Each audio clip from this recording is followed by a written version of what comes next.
the main strategies that educators and other mental health folks have used to kind of manage sort of challenging behaviors is to use what we call contingency programs, rewards, consequences, levels, and all that kind of stuff. And, if you're a well-regulated kid and you've already got a skill, you know how to make your bed, and your parents want you to make your bed more frequently, using a points and levels system or giving a reward and a consequence will work. But if you're a dysregulated child and you don't have the skill, you can't use rewards and consequences to build skills. And so part of what, most of the schools that we work ultimately conclude, and we think rightly so, is that traditional behavioral modification models do not work with these dysregulated kids. In fact, they make things worse. So if you put in place regulating relational strategies and restorative justice models, basically, to deal with some of the most challenging behaviors, the outcomes are much superior.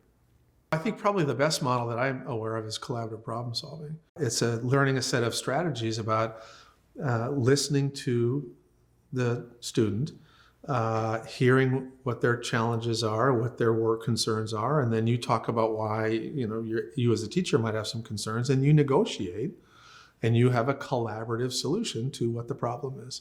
And you can learn how to use this approach if you're a parent, if you're a teacher, if you're a therapist, and the children learn this approach. And so it's one of those relationally based.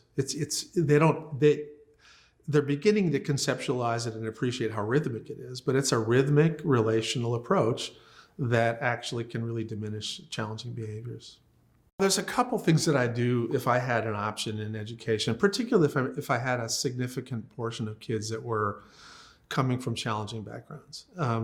One is that I would actually have a lot more heterogeneous clustering. So I would have more like sort of a one-room classroom, sort of the old style, one-room classroom with some older kids and middle-aged kids and little ones all together in the same space. I think the best way to master any cognitive concept is to teach it. And so I would incorporate teaching into education. The kids have to teach, but they have to teach people who are not as advanced as they are. But if you reorganize the way you cluster kids for teaching, you can have a group of kids that might be different ages, but they'd be at the same developmental level when they're learning a certain, activity, or the social expectations would be appropriate for their social capabilities. And so you'd be much more likely to be on target when you're creating expectations and curricular elements for a group of kids, if you know where they are emotionally, socially, cognitively, and so forth. The second thing that I would do is I would actually have more continuity in teachers. So I wouldn't have teachers turn over every year. That's very disruptive, I think, for a lot of kids. And so I would have maybe, at least 2 years that a teacher would teach a group of kids.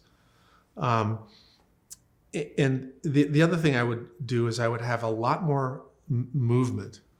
I would have people moving more, I'd have people outside more, and I would have less traditional testing.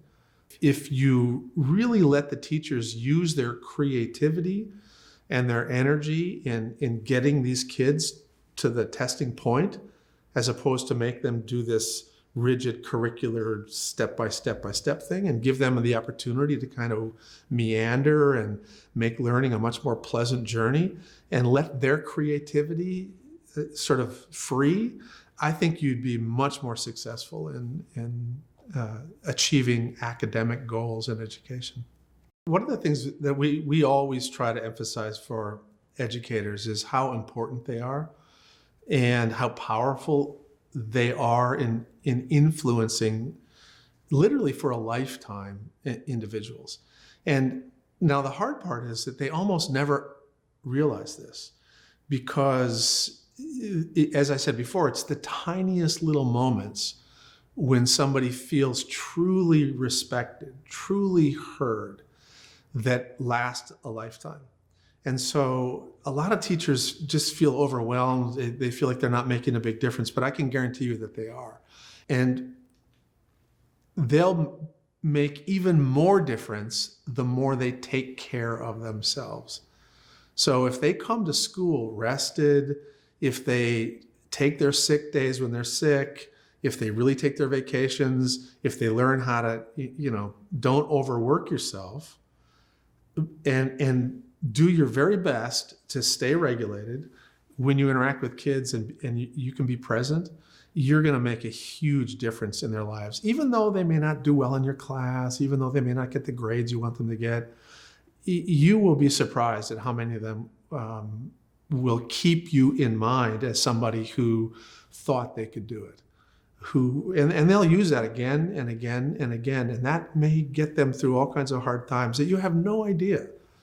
And I think any of the older educators know exactly what I'm talking about, because they've had students come back and say, you made all the difference in my life. And, the teacher goes, oh, great. And they can barely remember anything. What did I do special? I just treated you like I treat everybody else. But that's the key. You just never know. But you are making a difference.